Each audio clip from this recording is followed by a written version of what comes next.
ಇಷ್ಟೇ ಓದಿ, ನೀವು ಇಡೀ 10 ಪೇಜ್ ಓದೋ ಅವಶ್ಯಕತೆ ಇಲ್ಲ. 1 ಪೇಜ್ ಓದಿದ್ರೆ ಆ 1 ಪೇಜ್ ಒಳಗಡೆ ಆ ಕೀವರ್ಡ್ಸ್ ಏನಿದೆ ನೋಡ್ಕೊಳ್ಳಿ. Hi, welcome back. ನೀವು ನೋಡ್ತಿದ್ದೀರಾ Jai motivation speaker YouTube channel. So ಇವತ್ತಿನ ವಿಡಿಯೋ ಒಳಗಡೆ ಸ್ಟೂಡೆಂಟಿಗೆ ಒಂದು ಬೆಸ್ಟ್ 3 ಟಿಪ್ಸ್ನ ಶೇರ್ ಮಾಡ್ತಿದ್ದೀನಿ. ಅಂದರೆ ಎಕ್ಸಾಮ್ ಟೈಮಲ್ಲಿ ಹೇಗೆ ಓದಬೇಕು ಆ್ಯಂಡ್ ಓದಿರ್ತಕ್ಕಂಥದ್ದು ಎಷ್ಟೋ ಹುಡುಗರಿಗೆ ನೆನಪಲ್ಲಿ ಉಳಿತಾ ಇರಲ್ಲ. ಇದು 8th 9th 10th first PUC degree college anyone ಯಾರಿಗಾದ್ರೂ ಎಷ್ಟೋ ಓದ್ತಿರ್ತಾರೆ, ಬಟ್ ಕಾನ್ಸಂಟ್ರೇಟ್ ಆಗ್ತಿರಲ್ಲ ಮೈಂಡ್. ಎಕ್ಸಾಮ್ ಟೈಮಲ್ಲಿ ಅದು ನಮಗೆ ಸಹಾಯ ಆಗ್ತಿರಲ್ಲ ಅಂತ ಎಷ್ಟೋ ಕೆಲವು ವಿಡಿಯೋಗಳ ಕೆಳಗಡೆ ನಾನು ಕೆಲವೊಂದು ಕಮೆಂಟ್ ಮಾಡಿದ್ದನ್ನು ನೋಡಿದ್ದೀನಿ. ಇದರಲ್ಲಿ 3 ಬೆಸ್ಟ್ ಟಿಪ್ಸನ್ನು ಶೇರ್ ಮಾಡ್ತೀನಿ ಫಸ್ಟ್ ಸ್ಟೂಡೆಂಟ್ಸ್.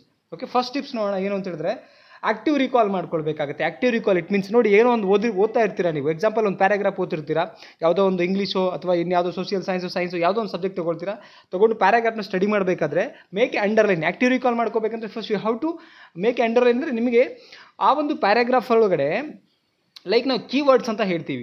ಆ ಕೀವರ್ಡ್ಸ್ ನೀವು ಕಂಪಲ್ಸರಿ ಅಂಡರ್ಲೈನ್ ಮಾಡ್ಕೊಬೇಕು. ಅಂಡರ್ಲೈನ್ ಯಾಕೆ ಮಾಡ್ಕೊಬೇಕು ಅಂತ ಹೇಳಿದ್ರೆ, ಅಂಡರ್ಲೈನ್ ಮಾಡ್ಕೊಳ್ಳೋದ್ರಿಂದ ನಿಮಗೆ ಆ ಕೀವರ್ಡ್ ನೆನಪಾಗಿದ ತಕ್ಷಣ ನಿಮಗೆ ಪೂರ್ತಿ ಪ್ಯಾರಾಗ್ರಾಫ್ನ ಬರೆಯುವಂಥ ಒಂದು ಕೆಪಾಸಿಟಿ ಬರುತ್ತೆ. ಸೊ ಆ ಒಂದು ಕೀವರ್ಡ್ನ ನೀವು ಆಕ್ಟಿವ್ ರೀಕಾಲ್ ಮಾಡ್ಕೊಳ್ಬೇಕು. ಆವಾಗ ನೀವು ರೀಕಾಲ್ ಮಾಡ್ತಾ ಬರಬೇಕು. ಯಾವಾಗ ನಿಮಗೆ ರೀಕಾಲಿಗೆ ಬರುತ್ತೆ, ಎಕ್ಸಾಂಪಲ್ ಒಂದು ಪ್ಯಾರಾಗ್ರಾಫ್ ಸ್ಟಡಿ ಮಾಡ್ತೀರಾ. ಪ್ಯಾರಾಗ್ರಾಫ್ ಸ್ಟಡಿ ಮಾಡಿದ್ಮೇಲೆ ಏನು ಮಾಡಬೇಕು, ಒಂದು ವೈಟ್ ರಫ್ ಒಂದು ಪೇಪರ್ನ ತೊಗೊಂಡು, ಸೊ ನಿಮಗೇನು ಆ್ಯಕ್ಟಿವ್ ರೀಕಾಲ್ ಆಗ್ತಾ ಇರುತ್ತೆ, ನೀವೇನು ಒಂದು ಪ್ಯಾರಾಗ್ರಾಫ್ ಓದಿರ್ತೀರಾ, ಅದರಲ್ಲಿ ನಿಮಗೆ ಕೀವರ್ಡ್ಸ್ ಏನು ಸಿಕ್ಕಿರುತ್ತೆ, ಲೈಕ್ ಆ ಕೀವರ್ಡ್ಸಿಂದ ಇಡೀ ಪ್ಯಾರಾಗ್ರಾಫನ್ನು ಬರೆಯುವಂಥ ಕೆಪಾಸಿಟಿ ಬರುವಂಥ ಕೀವರ್ಡ್ನ ಅಂಡರ್ಲೈನ್ ಮಾಡ್ಕೊಳ್ತೀರಾ. ಅದನ್ನು ನೀವು ಬರಿತಾ ಹೋಗಬೇಕು. ಇದೆಷ್ಟು ಬರಿತಾ ಹೋಗ್ತೀರಾ ಅಷ್ಟು ನಿಮಗೆ ಮೆಮೊರಿ ಒಳಗೆ ಲೈಕ್ ಬ್ರೈನ್ ಒಳಗಡೆ ಫಿಕ್ಸ್ ಆಗ್ತಾ ಹೋಗುತ್ತೆ. ಇದಕ್ಕೆ ಆ್ಯಕ್ಟಿವ್ ರೀಕಾಲ್ ಅಂತ ಹೇಳ್ತೀವಿ. ಸೊ ಆಲ್ಮೋಸ್ಟು ತುಂಬ ಸಹಾಯ ಆಗೋದು ಈ ಥರ ನೀವು ಮಾಡ್ತಾ ಹೋದರೆ. ಸುಮ್ಮನೆ ಓದಿದ್ರಿ ಅದಾದಮೇಲೆ ಸುಮ್ಮನೆ ಓದಿದ್ರಿ ಅಂತ ಆಗಲ್ಲ. ಏನನ್ನ ಓದಿರ್ತೀರ ಇಷ್ಟೇ ಓದಿ, ನೀವು ಇಡೀ 10 ಪೇಜ್ ಓದೋ ಅವಶ್ಯಕತೆ ಇಲ್ಲ. 1 ಪೇಜ್ ಓದಿದ್ರೆ ಆ 1 ಪೇಜ್ ಒಳಗಡೆ ಆ ಕೀವರ್ಡ್ಸ್ ಏನಿದೆ ನೋಡ್ಕೊಳ್ಳಿ. ಕೀವರ್ಡ್ಸ್ ನೋಡಿಕೊಂಡು ಒಂದು ಸ್ಟೋರಿ, ಆ ಕೀವರ್ಡ್ಸ್ ನೋಡಿದ್ರೆ ಸ್ಟೋರಿನ ನರೇಟ್ ಮಾಡುವಂಥ ಕೆಪಾಸಿಟಿ ಬಿಲ್ಡ್ ಆಗುತ್ತೆ ನಮ್ಮಲ್ಲಿ. ಆ ಬ್ರೈನಿಗೆ ಆ ಪವರ್ ಇದೆ. ಒಂದು ಉದಾಹರಣೆಗೆ ಈಗ ಎಕ್ಸಾಂಪಲ್, ಯಾವುದೋ ಒಂದು ಸಿನಿಮಾ ನಾವು ನೋಡ್ತೀವಿ ಅಂದ್ಕೊಳ್ಳೋಣ. ಅದು ಸಿನಿಮಾ ಒಳಗಡೆ ಒಂದು ಕ್ಯಾರೆಕ್ಟರ್ ನಮಗೆ ಅರ್ಥ ಆದರೆ ಆ ಕ್ಯಾರೆಕ್ಟರ್ ಇಡೀ ಸಿನಿಮಾ ಹೇಗಿರುತ್ತೆ ಅಂತ ನಮ್ಗೆ ಒಂದು ಅನಾಲಿಸಿಸ್ ಮಾಡ್ಕೊಳ್ಬೋದು.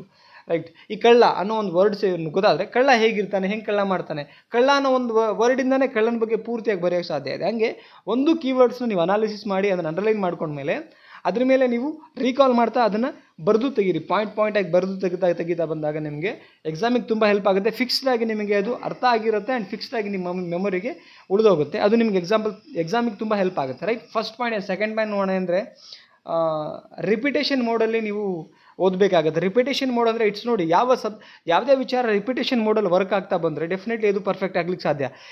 ಸಣ್ಣವರಿರಬೇಕಾದ್ರೆ ನಮಗೆ ಶೂಲೇಸ್ನ ಕಟ್ಟಾಗಿ ಬರ್ತಿರ್ಲಿಲ್ಲ. ಅದು ಎವ್ರಿ ಡೇ ಪ್ರಾಕ್ಟೀಸ್ ಮಾಡ್ತಾ ರಿಪಿಟೇಷನ್ ಮಾಡ್ತಾ ಕೆಲಸ ರಿಪಿಟೇಷನ್ ಆವಾಗ ಅದು ಪರ್ಫೆಕ್ಟ್ ಆಗುತ್ತೆ. ಸಣ್ಣವರಿರ್ಬೇಕಾದ್ರೆ ಗೊತ್ತಿಲ್ಲ ನಮಗೆ, ಅದು ಮಾಡ್ತಾ ಅಂದರೆ ಶೂಲೇಸ್ನ ಕಟ್ತಾ ನಮಗೆ ಪರ್ಫೆಕ್ಟ್ ಆಗ್ತಾ ಬಂದ್ವಿ. ಅದೇ ಥರ ಸೈಕಲ್ ಮೊದಲನೇ ಶುರುವಾತಲ್ಲಿ ನಾವು ಬೀಳ್ತಾ ಇದ್ವಿ, ನಮ್ಗೆ ಬರಲ್ಲ, ಏನೋ ಸಿಂಗಲ್ ಪೆಡಲ್ ಮೇಲೆ ಕಾಲಿಡ್ತೀವಿ ಮತ್ತೆ ಹೆದರ್ಕೊಳ್ತೀವಿ. ಬಟ್ ಅದು ಕಂಟಿನ್ಯೂಸ್ಲಿ ಪ್ರಾಕ್ಟೀಸ್ ಆಡ್ತಾ ಸಿಂಗಲ್ ಪೆಡಲ್ ಹೊಡಿತಾ ಇರೋರು ಡಬಲ್ ಪೆಡಲ್ ಸೀಟ್ ಮೇಲೆ ಕೂತ್ಕೊಂಡು ನಾವು ಪರ್ಫೆಕ್ಟಾಗಿ ಮಾಡ್ತೀವಿ. ಅಂದರೆ ರಿಪಿಟೇಷನ್ ಮೂಡಲ್ಲಿ ಹೋದಾಗ ನಿಮಗೆ ಏನು ಲೈಕ್ ಏನಂತಾರೆ, ನೆನಪಿಗೆ ಉಳಿಯುವಂಥ ಸಾಧ್ಯತೆ ಜಾಸ್ತಿ ಇರುತ್ತೆ. ಯಾವುದನ್ನು ಜಾಸ್ತಿ ರಿಪಿಟೇಷನ್ ಮೂಡಲ್ಲಿ ನೀವು ಕೆಲಸ ಮಾಡ್ತೀರ ಅದು ಪರ್ಫೆಕ್ಟ್ ಆಗಲಿಕ್ಕೆ 100% ಕೆಲಸ ಆಗುತ್ತೆ. ಆ್ಯಂಡ್ ಬ್ರೈನ್ ಕೂಡ ಸಪೋರ್ಟ್ ಮಾಡುತ್ತೆ. ಇದು ಸೆಕೆಂಡ್ ಪಾಯಿಂಟ್ ಆಯಿತು. ನೆಕ್ಸ್ಟ್ ಪಾಯಿಂಟ್ ಥರ್ಡ್ ಬರೋಣ. Teach what you learn. ನೀವೇನು ಕಲ್ತಿದ್ರೆ ಇನ್ನೊಬ್ರಿಗೆ ಅದನ್ನು ಸಜೆಸ್ಟ್ ಮಾಡಿ, ಅದನ್ನು ತಿಳಿಸ್ಕೊಡಿ. ಯಾಕೆ ಅಂತ ಹೇಳಿದ್ರೆ, ಯಾವಾಗ ನೀವು ಇನ್ನೊಬ್ಬರಿಗೆ ಸಜೆಸ್ಟ್ ಮಾಡ್ತೀರಾ ಅಥವಾ ಲೈಕ್ ಟೀಚ್ ಮಾಡ್ತೀರಾ, ಇಲ್ಲಿ ನಿಮಗೆ ಪರ್ಫೆಕ್ಟಾಗಿ ಅದು ಉಳಿದು ಹೋಗುತ್ತೆ. ರೈಟ್, ಎಕ್ಸಾಂಪಲ್ ನಿಮಗೀಗ ಅಡುಗೆ ಕಲ್ತಿದ್ದೀರಾ, ಆ ಅಡುಗೆನ ಇನ್ನೊಂದು ನೀವು ಕಲ್ತಿದ್ದನ್ನು ಇನ್ನೊಬ್ರಿಗೆ ಕಲ್ಸಕ್ಕೆ ಹೋಗ್ತಿರಲ್ಲ, ಅವಾಗ ಮತ್ತೆ ಪುನಃ ಅದು ಪರ್ಫೆಕ್ಟಾಗಿ ಉಳಿದೋಗುತ್ತೆ. ಇಲ್ಲಿನೇ ನೆಕ್ಸ್ಟ್ ಈಗ ಕಲಿಬೇಕಾದ್ರೆ ಕಲ್ತ್ಬಿಡ್ತು, ಪ್ರಾಕ್ಟಿಕಲ್ ಅದು ಇನ್ನೊಬ್ಬರಿಗೆ ನಾವು ತೋರಿಸ್ಕೊಡ್ಬೇಕಾದ್ರೆ ನಮಗೆ ಅಗೇನ್ ಪರ್ಫೆಕ್ಟ್ ಆಗ್ತಾ ಹೋಗುತ್ತೆ. ಸೊ ಈ 3 ವಿಚಾರಗಳು ತುಂಬ ಇಂಪಾರ್ಟೆಂಟ್ ಆಗುತ್ತೆ. ಸೊ ಬೇಸ್ ಅನ್ಬೋದು, ಇದು ಬೇಸಿಕ್ ಫೌಂಡೇಶನ್ ಫಾರ್ ಎವ್ರಿ ಸ್ಟೂಡೆಂಟ್ಸ್ಗೆ. ಏನು ಓದಿ ಎಕ್ಸಾಮ್ ಬರೀಬೇಕು ಅಂದ್ಕೊಳ್ತೀರಾ ಎಲ್ರಿಗೂ 100% ಯೂಸ್ ಆಗುತ್ತೆ ಸ್ನೇಹಿತರೆ. ಈ 3 ಟಿಪ್ಸು ನಾನು ಎಲ್ಲ ಸ್ಟೂಡೆಂಟ್ಗಳಿಗೆ ನಾನು ಶೇರ್ ಮಾಡಬೇಕಂತ ನನಗೆ ಅನಿಸ್ತು, ಅದಕ್ಕೆ ನಾನು ವಿಡಿಯೋನ ಮಾಡಿದ್ದೀನಿ. ನಿಮಗೆ ಏನು ಅನ್ನಿಸ್ತು ವಿಡಿಯೋ ಬಗ್ಗೆ ಕಮೆಂಟ್ ಸೆಕ್ಷನಲ್ಲಿ ಕಮೆಂಟ್ ಮಾಡಿ. ದಯವಿಟ್ಟು ವಿಡಿಯೋ ನಮ್ಮ ಚಾನಲ್ಗೆ ಸಬ್ಸ್ಕ್ರೈಬ್ ಮಾಡದೆ ನೋಡ್ತಾ ಇದ್ದರೆ, 80% ಸಬ್ಸ್ಕ್ರೈಬ್ ಮಾಡದೆ ನೋಡ್ತಿದ್ರೆ ದಯವಿಟ್ಟು ಸಬ್ಸ್ಕ್ರೈಬ್ ಮಾಡಿ ನೋಡಿ. ನಮಗೆ ಈ ಚಾನಲ್ ಗ್ರೋ ಆಗಬೇಕು, ನಿಮ್ಮ ಸಹಕಾರ ಹೀಗೆ ಸಿಗಲಿ. ಫೇಸ್ಬುಕ್ಕಲ್ಲಿ ಒಂದು 23,000 ಜನ ಫಾಲೋವರ್ಸ್ ಆಗಿದ್ದರೆ, ಇನ್ಸ್ಟಾಗ್ರಾಮಲ್ಲಿ ಒಂದು 50,000 ಫಾಲೋವರ್ಸು.